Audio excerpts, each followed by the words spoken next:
sa Department of Engineering and Public Works.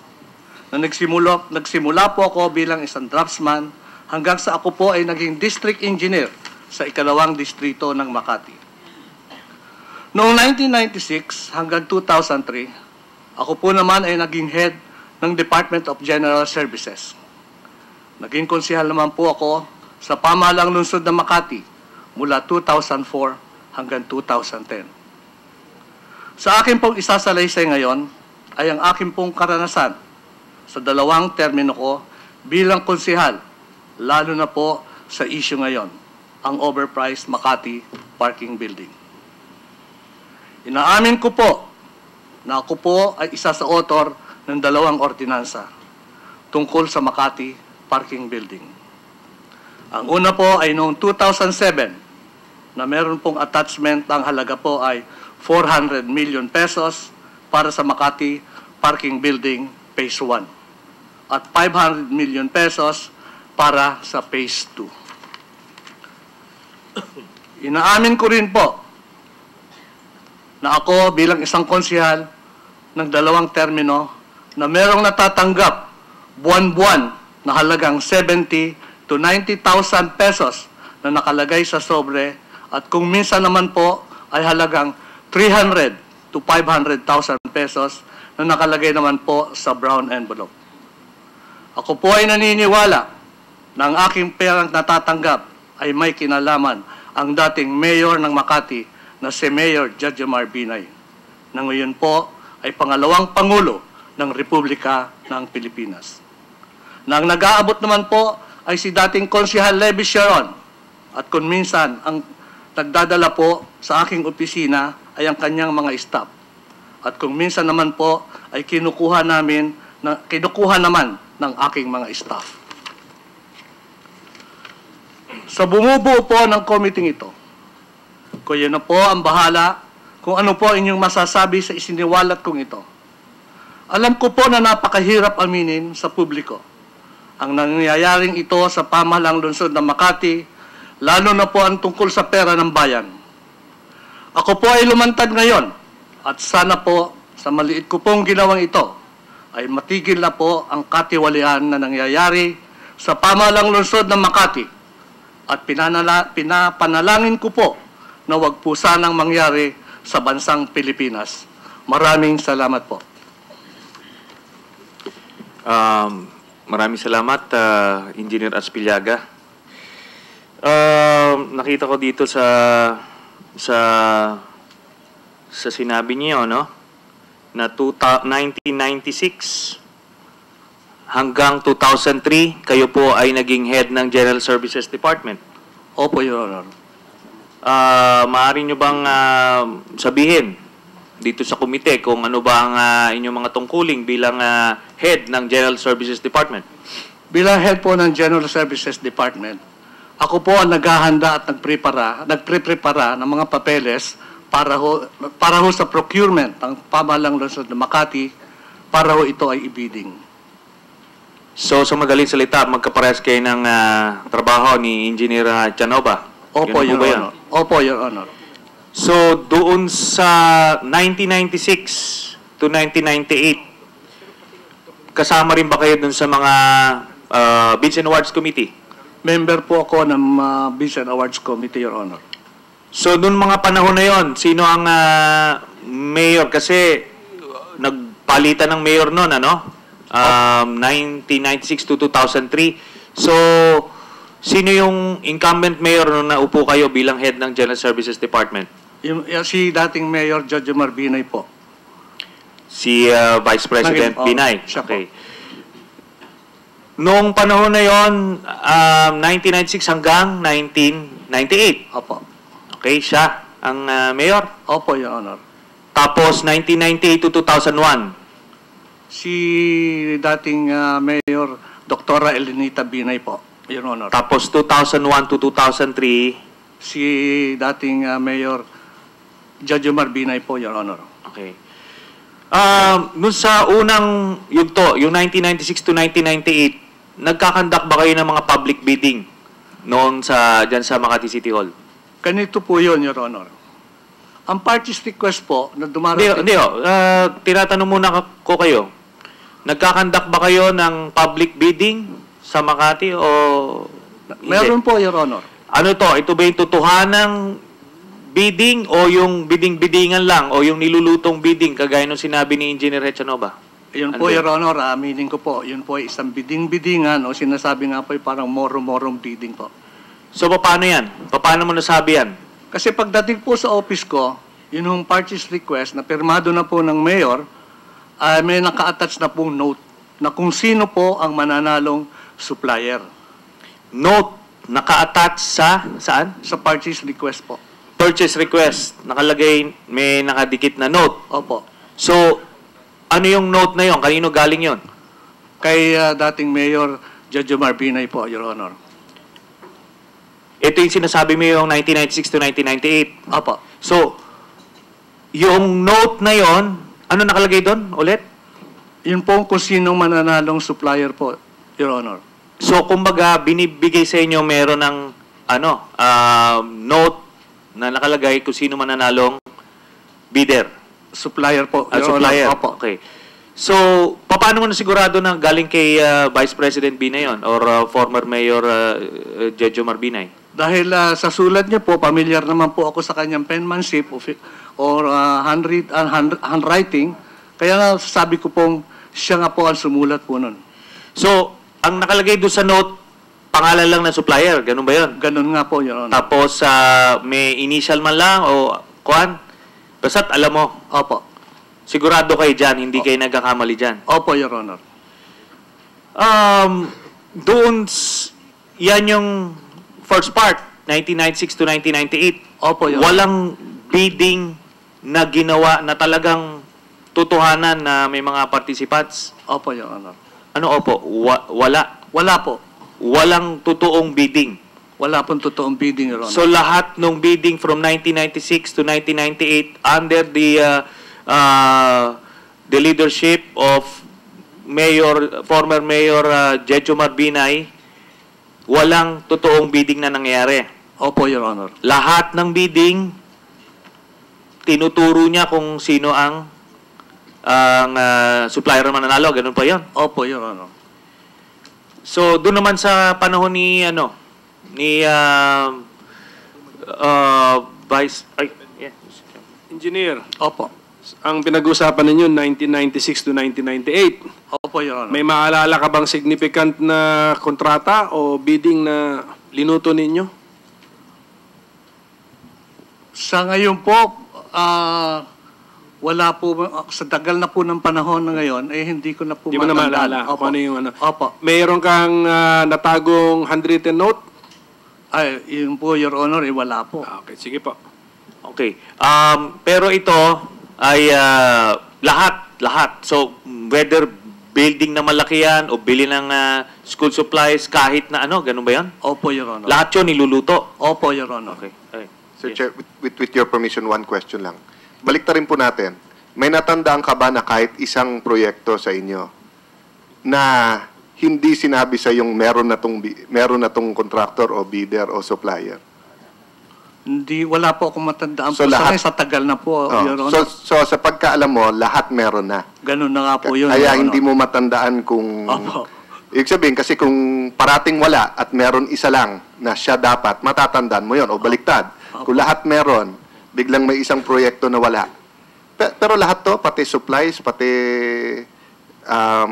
kahit saan to, meron na talagang nakalagay? Or tulad na sinasabi ni Senator Trillanes sa ano lang to, infra lang? Hindi po, sa supplies po. Ang sinasabi ko po.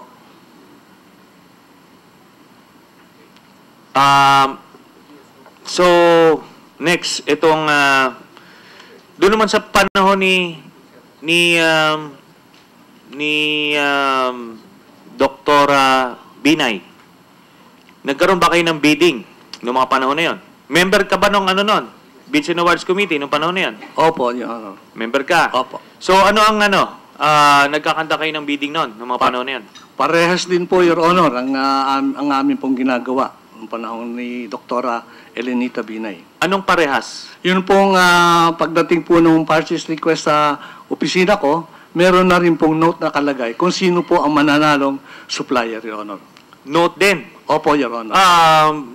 Kanino galing yung note? Sa kay dating Mayor Dr. Elenita Binay po, Your Honor. So, paano yan? Ano yun? Parehas na sulat o iba na? Sulat po rin, Your Honor. Nino? Ni Dr. Elenita Sigurado Binay po. ka dyan? Opo, Your Honor. Lahat kayo dun sa Bills and Awards Committee, alam nyo na galing yon kay former Mayor Elenita Binay. Ganun po ba yon? Your Honor, pwede pong sabihin ko na ako po ay nakakaalam. Pero, hindi naman pwedeng, walang ano kayo dyan. Kumbaga, yung iba, duda sila, or lahat sila conforme dun sa ginagawa ninyo. Kasi nga po, Your Honor, pagka tinapos at ginawa ko po ang papel, palagay ko po, hindi po alam po nila na yun ay tapos na po at yung nga po ang sinasabi nating biding-bidingan. So, pipirma na lang sila lahat. Ganun. Walang kumukontra. Ganun na nga po yun, Your Honor. Okay. Ganyan yung kalakaran from 98 to 2001. Opo. Wala ka naaalala na nagkaroon ng bidding na talagang totoo at pababaan ng presyo ito. Wala po, Wala. wala po, Your Honor, dahil sa tagal na po. Hindi. Ang Opo, tanong dito wala kung po.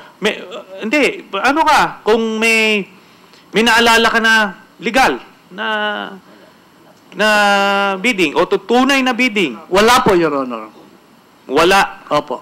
So, sa pagkakaalala mo, lahat ng bidding dun sa panahon ni Dr. Binay, niluto. Opo, Your Honor. Ngayon, 2001 to 2003, sinong mayor niyan? Si dating Mayor Jojo Marbinay po, na Vice President na po ngayon. Nagkakaroon ba kayo ng mga bidding nun? Parehas pa rin po ang amin nung ginagawa. Kung ano po yung mga nakaraan, yun pong biding-bidingan na rin po. At ganun din po, pagdating po sa opisina ko yung sa akin po yung purchase request na approve na po ng mayor, meron din pong nakalagay na note na kung sino pong mananalong supplier. Itong note na to, talagang sigurado ka na galing ito sa mayor, Opo, Your Honor. kay Vice President Binay. Opo, Your Honor. So, walang totoong bidding na nangyari dun sa second na ano na yon. Opo, Yung, Your Honor. Wala. Opo, Your Honor. Okay. So, by the way, ikaw rin ba tong Ernesto Aspillaga na kasama doon sa kaso doon sa Sandigan Bayan? Ako nga po yun, Your Honor. So, ano ba itong mga kaso na ito? Meron po dyan ng overpricing, rig bidding, at saka meron din pong malversation, Your Honor. Sino ang... paano nangyari ito? Paano kayo nakasuhan ba dyan? Ano bang... Ano yan? Kung natatandaan ko po, anong 2001, meron pong dumating sa City of Makati na special audit team na pinamumunuan po ni Ms. Heidi Mendoza, na ngayon po ay commissioner na po ng COA. Anong role ni Commissioner Heidi Mendoza doon? Siya po nag-head ng special audit team po ng COA. Doon sa... Kaninong term yan? Kaninong term? Doon po sa term po ng Elenita Binay ng mga transaksyon po ngayon. So, ilang kaso ito? Lahat-lahat? Sa ngayon po, ang kaso po po na nasa Sandigan Bayan ay 7 po. 7, kailan ito na-file? Mga 2006 po siguro, Your Honor. 2006. So, hindi ito, Sa natatanda. hindi ito bago na baka sabihin na naman pamumuliti ka na naman ito o hinaharas. So, hindi. Pending ito. Matagal na po ito. Matagal na Your itong Honor. kaso Opo, na ito. Opo. So, Mr. Chairman, I move that we invite Commissioner Heidi Mendoza to our next hearing in light of this development. Yeah. Secretariat is instructed to issue an invitation letter Yes. to COA Commissioner Heidi Mendoza. Thank you very much. Ano po ba mga idadagdag ninyo, Engineer Aspillaga? Sa ngayon po, Your Honor, yan na lang po muna ang aking po masasabi. Mr. Chairman, in light of the sensitivity and gravity of the testimony of Engineer Espillaga, I move that we include him in the, or we recommend that he be included in the witness protection program of the DOJ. Is Engineer Espillaga interested in being under the coverage of the WPP?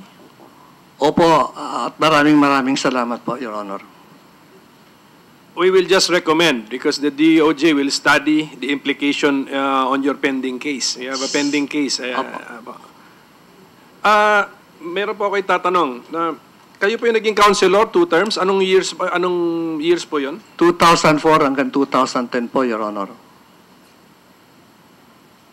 Nung kayo ay GSD head 1996-2003, kayo member ba ng BAC? Opo, Your Honor. Kayo ba yung nag-abot ni Engineer Echanova? Siya po ang pumalit po sa akin, Your Honor. So so successor mo siya doon sa BAC. Okay.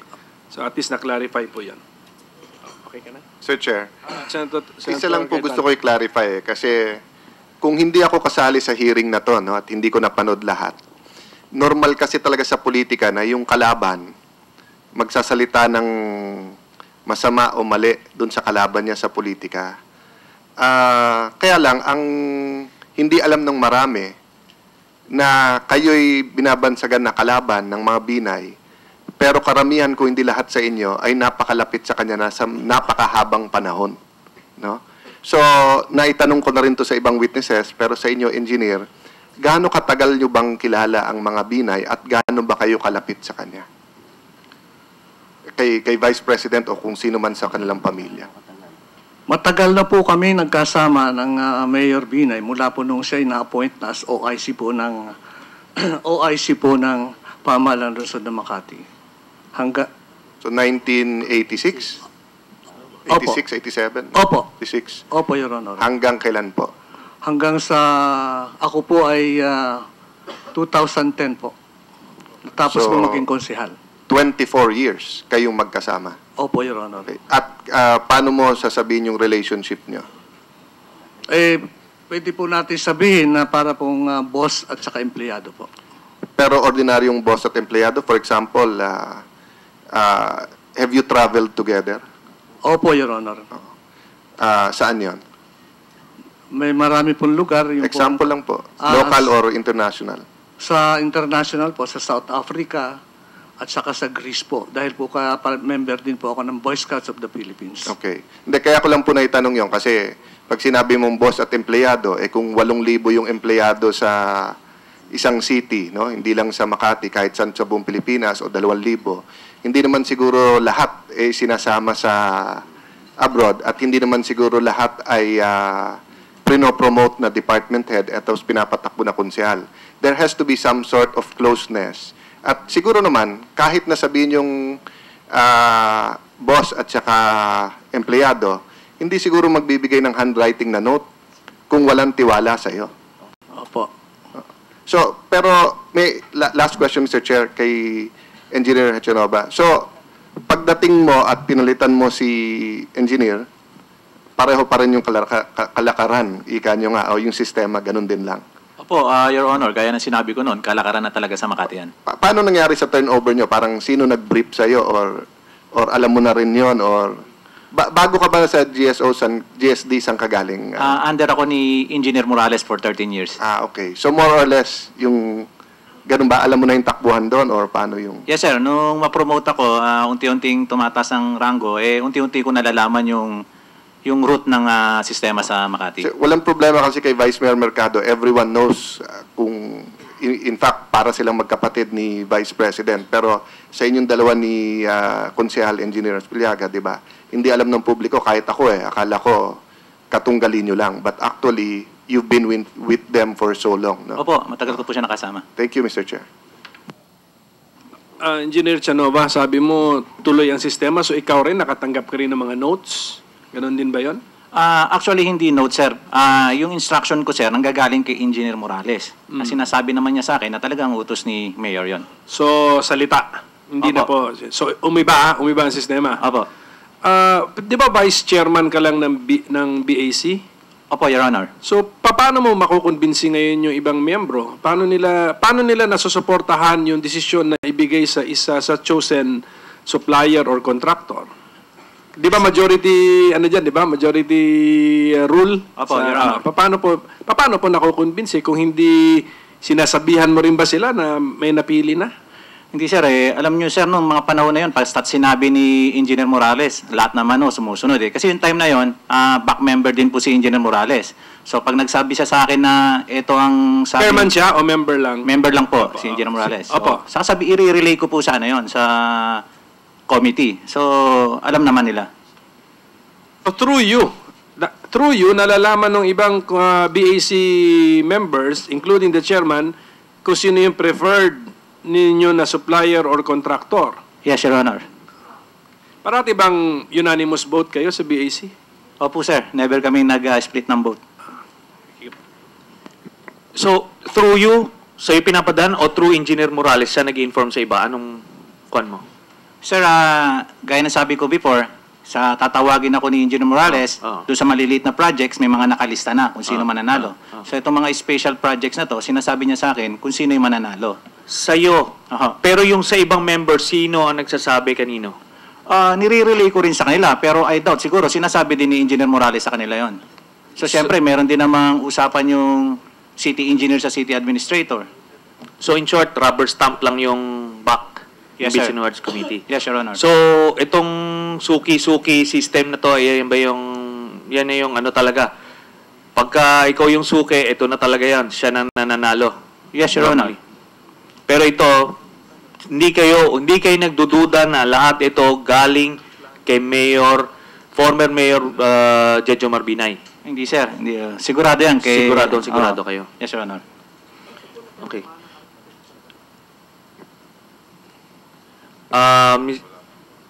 Thank you, Engineer Hechanova. So, magpunta naman ako kay Vice Mayor Mercado.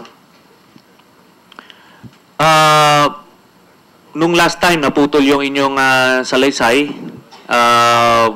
Ano yung karagdagang salaysay ninyo, Vice Mayor? Magandang umaga po sa inyo lahat.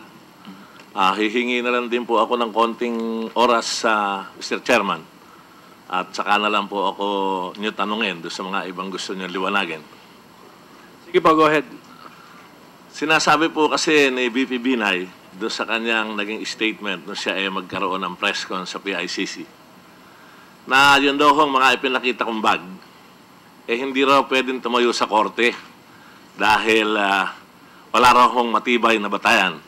Pero alam naman po natin, Mr. Chair, na sa corruption, wala naman hong pirmahan dyan At lalo din naman pong walang tumatanggap ng cheque dyan, Mr. Chairman. Pero ngayon pong umaga magbibigay lang ako ng 2 papeles na para hindi naman po lagi sinasabi ni Vice President na walang ebidensya. Ito po isasubmit ko sa committee pagkatapos kong magsalita para inyo pong masusing mapag-aralan.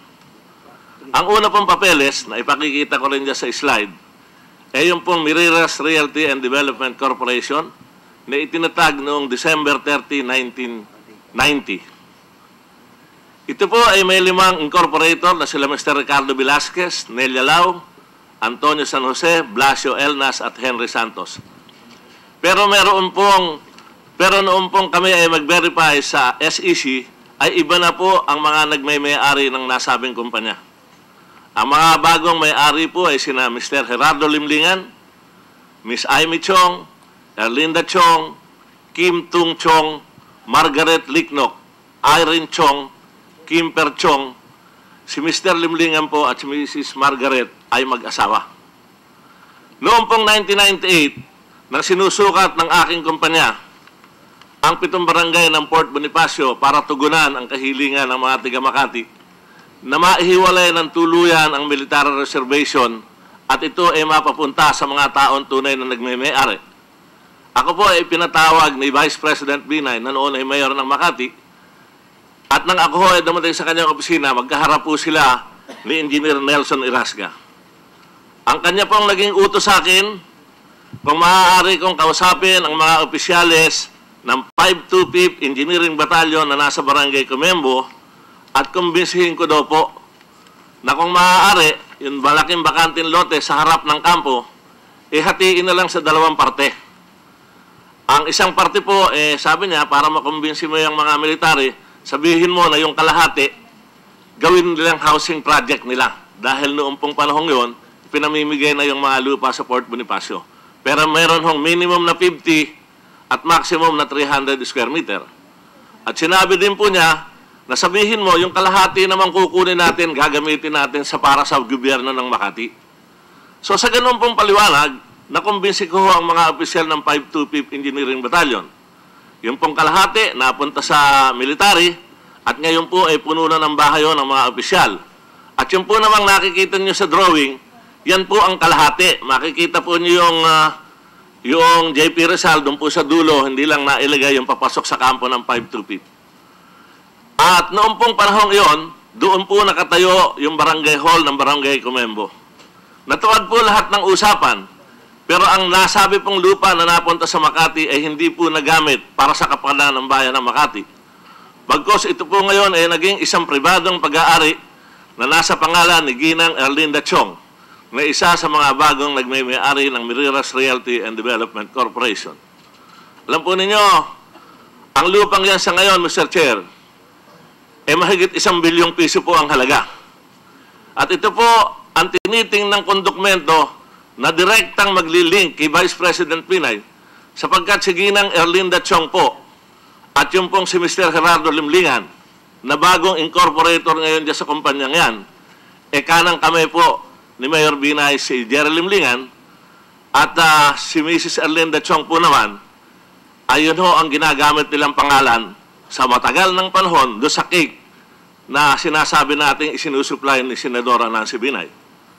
Ang pangalawang dokumento po ay ang Omni Security and Investigation, formerly Omni Security Investigation and General Services, na itinatag naman po noong December 2, 1999. Ang original pong incorporator ng mga nasabing kumpanya ay sila Mr. William Co, si Mr. Jose Orellasa, Remedios Oriaga, Sinay Dayato, Lucia Salvador.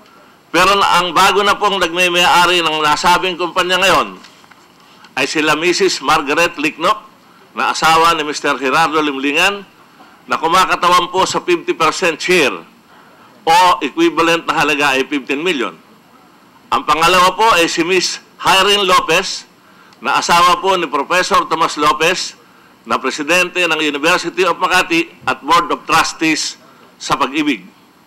Pinamumunuan po ni Vice President Binay na kumakatawan sa 20% share o 6 million. Si Bernadette Portolano po, staff sa private office ni Mr. Jerry Limlingan na kumakatawan sa 20% share o halagang 6 na milyon. At si Aida Alcantara na staff din po sa private office ni Mr. Limlingan ay kumakatawan po sa 10% share or 3 million. Kaya ako sinasabi yung Omni, yan hong Omni ang may hawak sa lahat ng security at janitor sa buong Makati. Libo-libo po ang empleyado niyan. At para po lalo nating mapatunayan ang ugnayan ni Gerardo Limlingan kay Vice President Jejomar Binay, si Mr. Jerry Limlingan din po ang presidente ng JCB Foundation Incorporated, na ang kahulugan po ng JCB ay Jejomar C. Binay. Kaya dyan po, sa dokumentong isasubmit ko, hihintayin ko kung ano ang magiging sagot ni Vice President Binay sa susunod na pagdinig kung sasabihin na naman niyang wala na naman tayong matibay na ebidensyang naglilink sa kanya. Nalulungkot po ako, pagalang-galang ng mga senador. 1 buwan na po tayo at 5 araw ngayon. Mula po sa unang araw ng pagdinig, wala po akong nadinig na sagot ng ating kagalang-galang na Vice Presidente at ng kanyang pamilya. Politika. Sinungaling. Wala naman po akong narinig. Maski honong siya magsalita, wala naman po akong narinig. Yan po ang nagiging flow. Pagdating ho kay Mayor Binay, kay Vice President Binay, dadaan po lahat yan kay Mr. Jerry Limlingan. Papunta ho sa Mariras, papunta ho kay Mrs. Erlinda Chong, papunta ho kay Ginoong Tomas Lopez, papunta po yan sa Omni Security at saka po yung foundation na ginagawang front o taguan. Pero madali naman pong intindihan yung JCB, Senador. Ano nga ba ibig sabihin ng JCB? Di po ba yung JCB ay tumutugma sa buong pangalan ni Vice President Jejomar C. Binay? Siguro naman po, sa umagang to, makarinig naman ako ng sagot do sa ating kagalang-galang na presidente. Wala pong sagot kundi politika, kasinungalingan, at puro personal pong attack sa aming mga nagwi-witness. Pero sasagot lang po ako ng kapraso doon sa ipinakita niyang salin niya kahapon, Senador. Ang nakita ko puro sa TV, sinasabi niya ang salin daw po niya halagang 60 million ang kanyang network. Pero gusto ko lang hong ipakita, ito naman ay nailabas na ho sa dyaryo. Pakilagay mo lang yung inilabas ng media na bahay ni Vice President Binay. Sino ba may hawak ng slide? Please. Oh, si Mel Chanco po ang naglabas yan Pakilabas mo lang yung powerhouse o yung bahay na tinitiran. Saglit lang po at medyo mabagal lang yata yung ating nag-ooperate ng ating...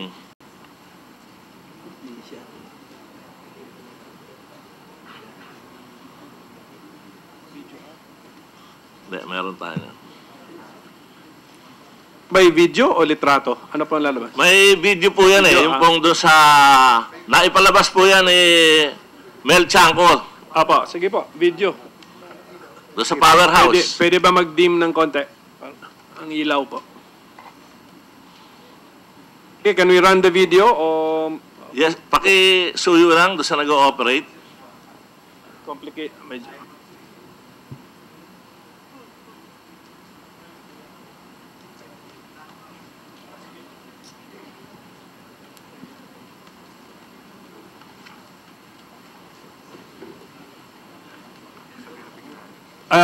One minute recess while we fix the Salamat po. technical. Maga is requesting that he be excused.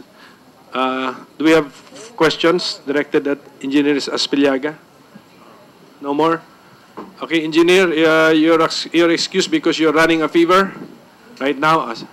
Sige po, thank you very much. Maraming salamat po, Mr. Chairman. Leave us with your current address and the contact details so the subcommittee can inform you of hearings where you are needed. Opo, Mr. Thank you po. Chairman. Thank you po. Salamat po. Vice Mayor Mercado, we are ready. Gusto niyo pakita rito, sir? Gusto ko sanang ipakita para mas ma-appreciate nyo at ma-appreciate din po ng ating sambayan ng Pilipinong sumasabaybay sa hearing natin ngayon. Please proceed. Ang daang tinahak niya, bago niya narating ang kinalalagyan niya ngayon. Eksklusibo po nating makakakwentuhan at masisilip ang tahanan ng pangalawang pinakamakapangyarihang tao sa ating bansa. Walang iba kundi si Vice President Jejomar Binay dito sa Powerhouse.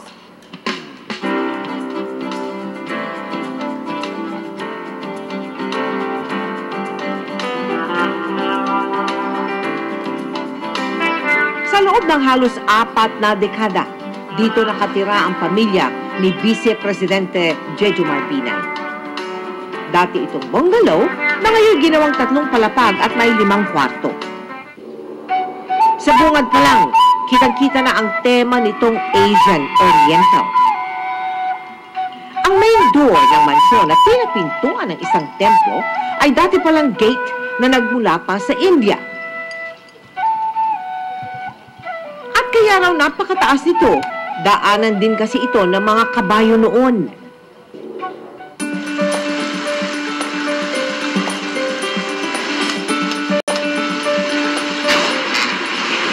Magandang hapon po. Thank you, Doktora. Maraming salamat po sa pagtanggap niyo sa amin.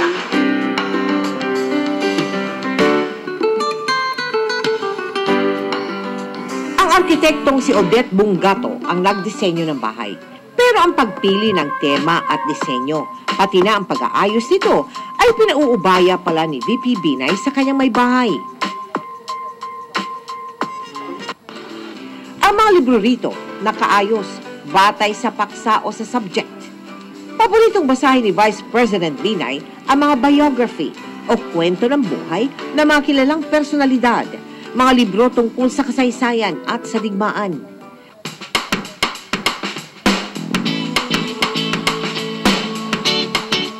At dahil ito ang paborito niyang silid ng bahay, ito rin ang nagsisilbing siesta area niya.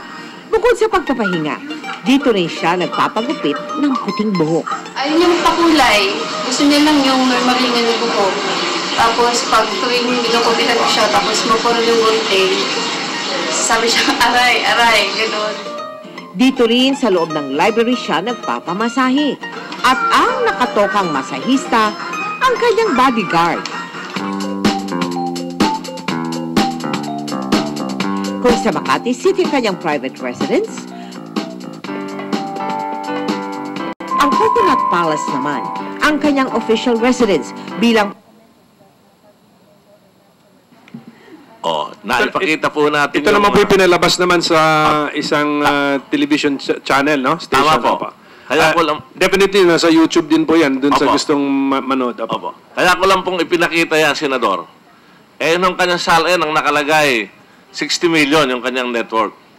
Palagay ko po, yung bahay na yun, pag pinuntahan nyo, at in-evaluate natin kung magkano ang value niyan, kasama po yung mga antique na, sabi nga, sa India pa binili, gate pa lang. Baka po, ubos na yung explanation sa kanyang 60 million, sa kanyang salin. At yun ho naman pangalawa, bigyan nyo lang din ako ng kaprasong oras, pakita mo naman yung bahay din ni Mayor Junjun Binay na ipinakita na rin po yan. Paki-plus lang yung bahay. Ayan naman po yung bahay ni Konsehal Junjun Binay na sinasabi nga ho ng mga nag-iimbestiga, hindi rin po bababayan sa 50 milyon dahil yan po ay may elevator. Sayang nga lang po at wala ho akong picture na makuha nung sa bahay naman ng Senadora Nancy Binay, nakatabing-katabi ho ng mansion ni BP Binay. Pero bigyan niyo ho ako ng ilang panahon, kinukumpleto lang ho namin yung lahat ng katibayan ng mga properties, bahay at ari-arian ng pamilya Binay para ho masagot kung paanong naipundar, paanong nabuo, at paano pong napunta sa kanila, para ho naman ang taong bayan ay mayroong matutunghayan dahil sinasabi naman niyang bukas siya sa lifestyle check. Nakahanda siyang ipakita ang lahat ng kung meron sa kanila. Pero ang tingin ko po, hindi natin makikita ang lahat nakapangalan sa kanila. Ang tingin ko ho ay nakapangalan sa iba't ibang tao, pero ito hong aking dokumentong isasubmit ngayon, Senador, ito ho ay may direktang maglilink sa kanila. Dahil kung makikita ho ninyo, sino ba si Gerardo Limlingan, sino ba yung mga taong ginagamit niya, kitang-kita na naman ho yung connection So dito na ho muna ako hihinto. Maraming salamat ho sa ibinigay niyong oras sa akin para maipakita ho yung dalawang bahay na yan na hindi ko pa nga po naipakita yung pangatlo. Marami pong salamat. Thank you, Vice Mayor Mercado. Mr. Chairman, I move that we subpoena the following people. Mr. Jerry Limlingan? Where's Jerry Limlingan? He cannot be found as of the moment, but we will reissue the subpoena. Thank you. And Miss Aimee Chong, Miss Erlinda Chong, Mr. Kim Tung Chong, Miss Margaret Liknok, Miss Irene Chong, at Mr. Kim Sfer Chong. I so move, Mr. Chairman. The Secretariat is directed to issue the corresponding subpoena to these persons. Thank you, Mr. Chairman. And And the purpose is actually to give them a chance to react because their names have been dragged into the controversy. Mr. Chairman. This is actually for their own good, Senator Cayetano. Mr. Chairman, only on one point kay Mr. Limlingan, no? Not only to answer, pero we need his testimony kasi lumalabas, hindi lang pala siya partner, hindi lang siya bagman, siya ang pinaka-Napoles ni Vice President Binay, no? Allegedly, no? Ibig sabihin, kung titignan mo from private foundations two corporations, parating siya nandun. 3 bahay na pala ang pinuntahan ng Blue Ribbon at panay sinasabing wala na siya doon. So may I suggest or may I move that we publish the invitation to him so that if he does not appear, we publish the subpoena so that if he doesn't appear on the next setting on October 2, then I will move that a arrest order be issued by this honorable subcommittee. But of course, if he comes here voluntarily, why not? Pero mukhang siya nga nakakaalam nitong lahat at lahat ng dokumento points to him pero nagtatago na siya. Okay, Secretariat is instructed to take note of the suggestion of Senator Cayetano. Mr. Chairman, I think we can actually move to have that warrant of arrest issued, Mr. Chairman. We don't need to wait because the subpoena was ignored apparently deliberately. So we have to make sure that it will not set a precedent that people can just ignore the subpoena of the Blue Ribbon Committee, Mr. Chairman. So can we tackle all of these administrative matters later, Senator Trillanes, including the jurisdictional challenge? I submit, Mr. Chairman. Thank you. Now I move also to that we subpoena, that the Blue Ribbon Committee subpoena the following names in relation to the Omni Security Investigation and General Services, Ms. Irene Lopez, Ms. Bernadette Portaliano,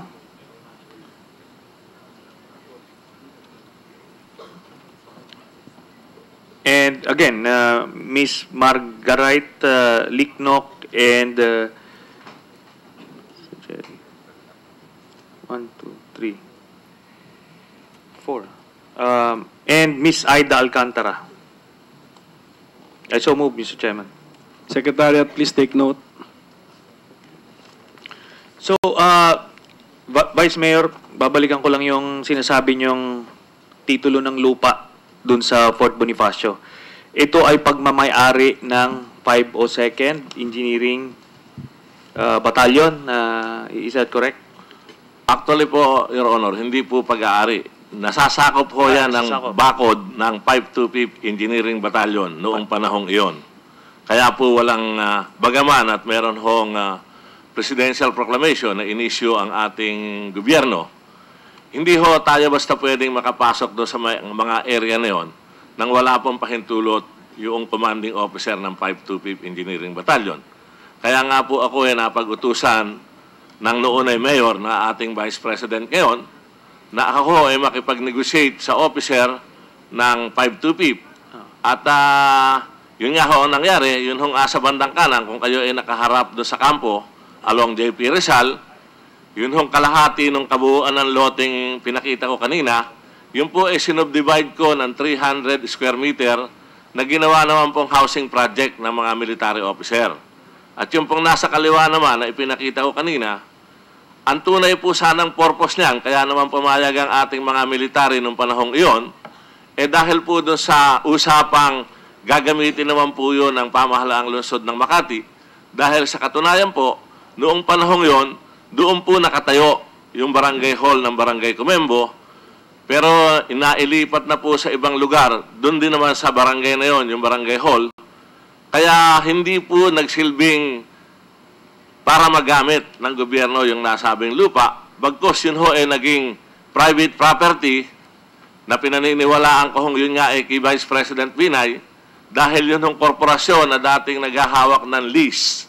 Noon, napalitan ho ang mga pangalan. Dati ho, yung mga taong yun, ang alam ko ho, ang iba nun ay nasa ibang bansa na. Pero noon hong magpadala sa akin ng papel, yung isang tao, 2 weeks ago, abay, iba na ho pala ang may-ari ng nasabing Miriras Realty and Development Corporation at ang bagong nagmay-ari na ho, yun yung mga taong binanggit ko kanina na doon natin makikita na talagang nabubuo yung istorya na yung property na yun ay kay Vice President Jejomar Binay. Okay, naintindihan natin, Vice Mayor, pero I just need some specifics, ano? Ano yung area nitong lupa na napunta supposedly sa Makati government, ilang square meters yan? Para malinaw lang. Ang naging total area po ng napunta sa Makati ay 8,877 square meter. Okay. Less than 1 hectare po. May idea ba tayo kung ilan ang prevailing price ng per square meter dyan sa lugar na yan ngayon? Sa ngayon po, Your Honor, ang presyuhan na ho dyan ng mga nagbebenta ng lupa, 150,000 na po per square meter. Dahil yan po ay nasa kantong-kanto ng JP Rizal at Sampaguita Street. So malapit ito sa ano? Port Bonifacio. Malapit ho sa Port Bonifacio, opo. Okay. So aabot siya talaga hihigit siya ng 1 billion pesos. Hihigit po dahil kung i-multiply po natin yung 8,877 times 150. Sino ba may calculator sa atin?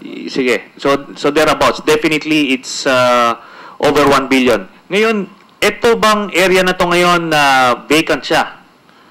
Hindi na po. Nahati na po itong area to, katulad ng nakikita kanina sa screen.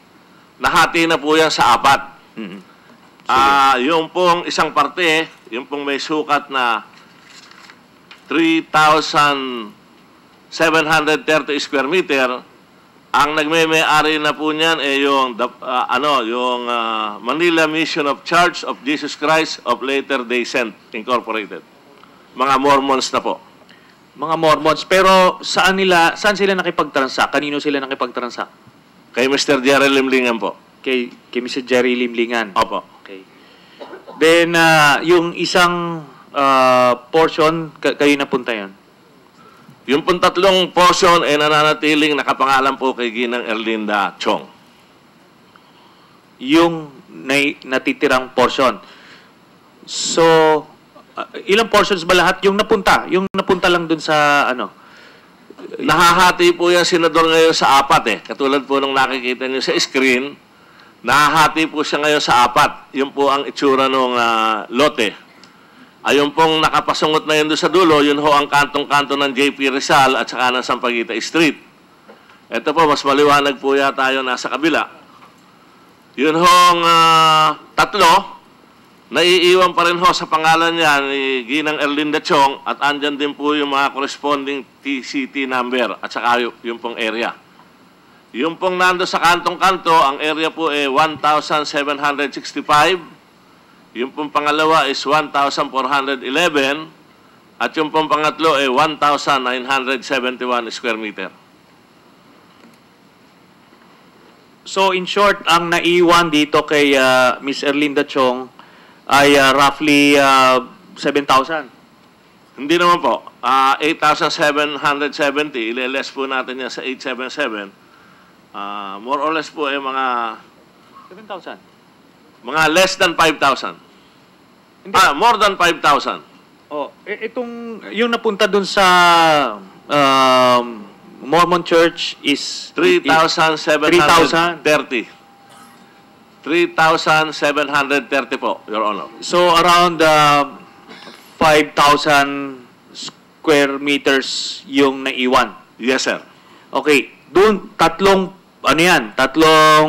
cuts ng property. Opo. May mga titulo tayo dyan. Meron po. Andiyan dyan sa dokumento bibigay niya. Isasabit ko po sa inyo.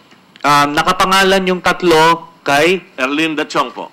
Na sinasabi nyo na anong connection niya kay Vice President Binay? Isa ho sila sa nagiging front ni Mayor Jejomar Binay o ni Vice President Jejomar Binay sa mga ganitong property na dapat ay mailihis o maitago sa kanilang pangalan. So ano bang pagkakakilala nyo rito kay Miss Erlinda Chong? Ano ba siya? Actually, ang talaga hong kaibigan ni Vice President yan yung kanyang asawa, si Mr. Vic Chong. Dahil yan ho ang kabadminton niya araw-araw si Mr. Vic Chong. Hindi ko po alam kung natatandaan yung tao yan ni Senador noong siya madalas mapunta sa Makati. Ako pa tinatanong niya hindi ko po kilala si Vic Chong. Kasi po araw-araw po halos nasa City Hall yun At yun ho ang kanyang kalaro sa badminton. So ano bang negosyo nito ni ni Miss Erlinda Chong? Maganda ho ang negosyo nila. Sila ho maraming groceries sa buong Metro Manila ang sinusuplayan nila. Parang sila po distributor ng lahat ng canned goods. Kasama ho ang mga kape, gatas, asukal, sardinas. Maganda ho ang negosyo ng mag-anak na yon. So, pero hindi paano nyo nasabing wala silang kakayanan na bilihin niyang ano na yan? Paano nila na nakuha yung property na yan? Ala naman po sila talagang kaugnayan dito sa property na to, Senador. Mula sa umpisa, ako ho lahat ang nagtrabaho nito Ako po ang nagsukat, ako ho ang nag-ayos ng mga papel, at maganda po kasi istorya niya, Senador. Yan po sa totoo lang, yan po napag-usapan namin tatlo nila Engineer Irasga. Na maganda ang una namin plano dyan para magkaroon sana ng magandang pasilidad sa barangay ng Comembo. Nung unang simula ng yan ay pinag-uusapan. Pero habang lumalakad po araw, naiba ang interes. Hindi na napunta para sa gobyerno.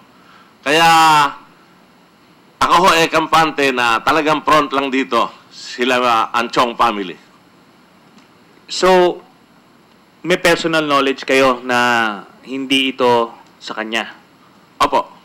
Na ito, kanino ito talaga? Kay Vice President Binay po. Katunayan po, yung po lahat ng negosyong nakatayo din doon, dahil yung po lupa ngayon na yan, covered na ho lahat yan ng building.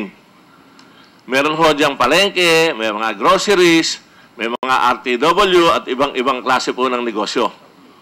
Kaya siya ho andi dyan yung Miriras Realty. Dahil yan nga ho, ang namamahala po lahat niyan si Mr. Jerry Limlingan. So, ulitin ko lang, yung mga negosyong nakatayo doon, kanino yan sinasabi nyo? Kanila din po. Kaninong kanila? Kay Vice President Binay po at saka kay Mrs. Chong. Okay. So, itong, ulitin ko lang kasi wala na yung 3,700 nasa Mormon Church na yon. Opo. So, ang naiwan na lang dito is 5,000 square meters na sabi nyo, pagmamayari ni Vice President Binay through Miss Erlinda Chong. Opo.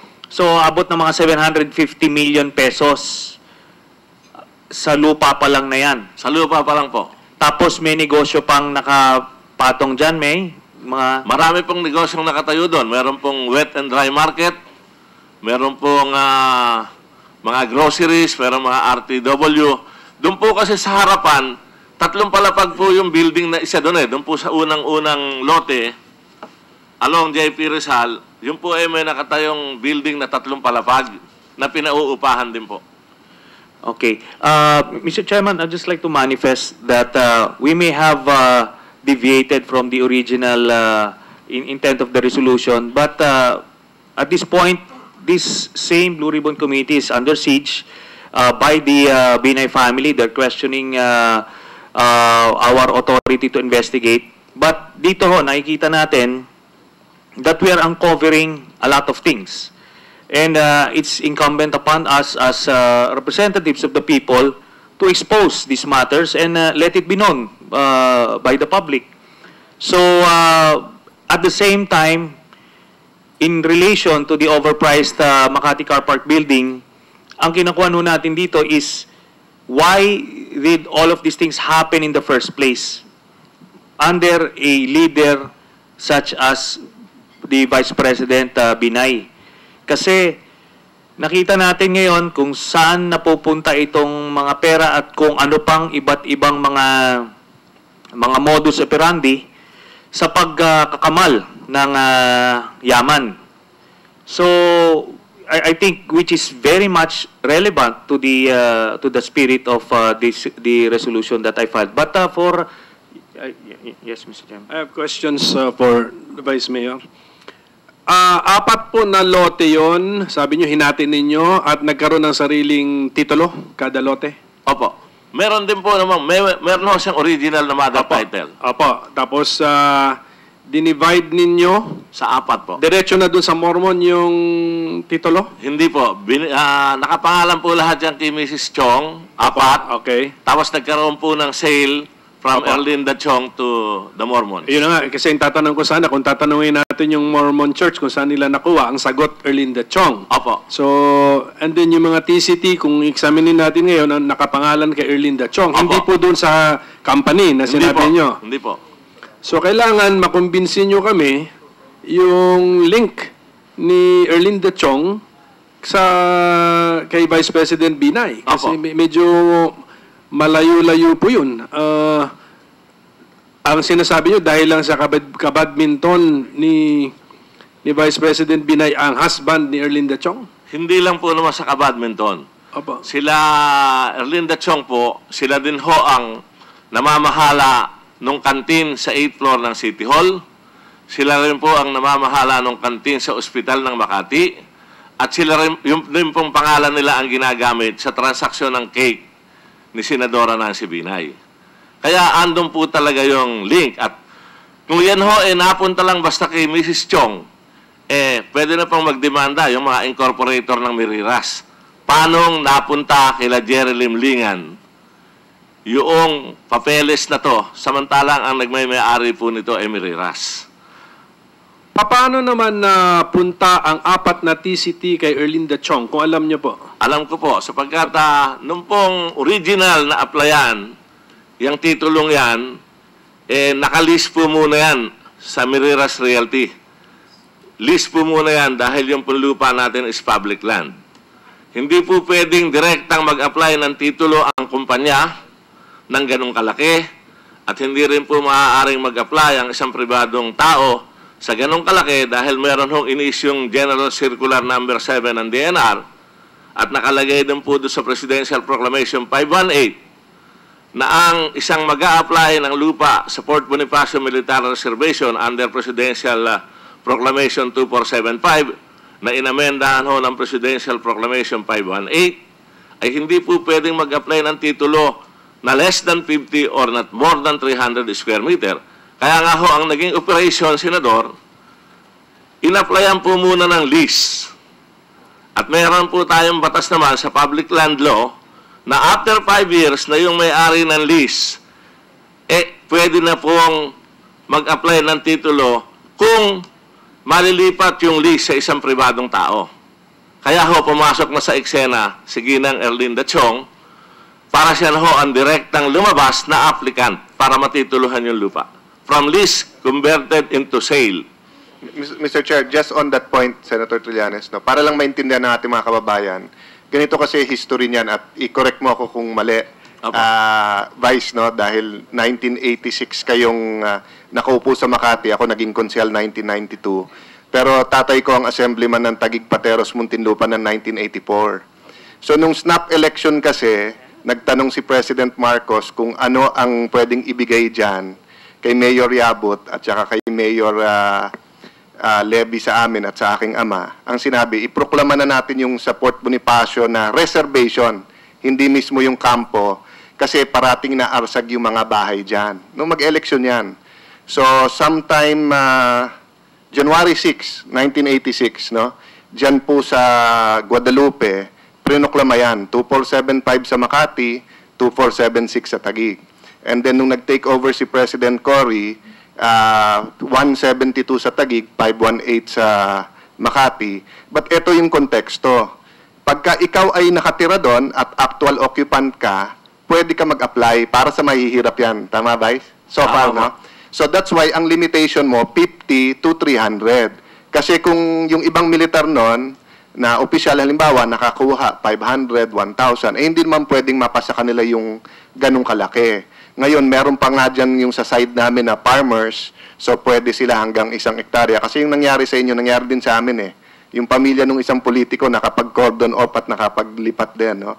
So, Mr. Chairman, to put it into context, dalawang anomalya dito. Yung una na dapat napunta ng City of Makati, pero nagbago isip ng Vice President kung totoo yung sinasabi ni Vice Mayor, napunta sa isang private corporation. Secondly, yung private corporation nawala pa sa kanila at napunta dito sa isang front na si Mr. Jerry Limlingan.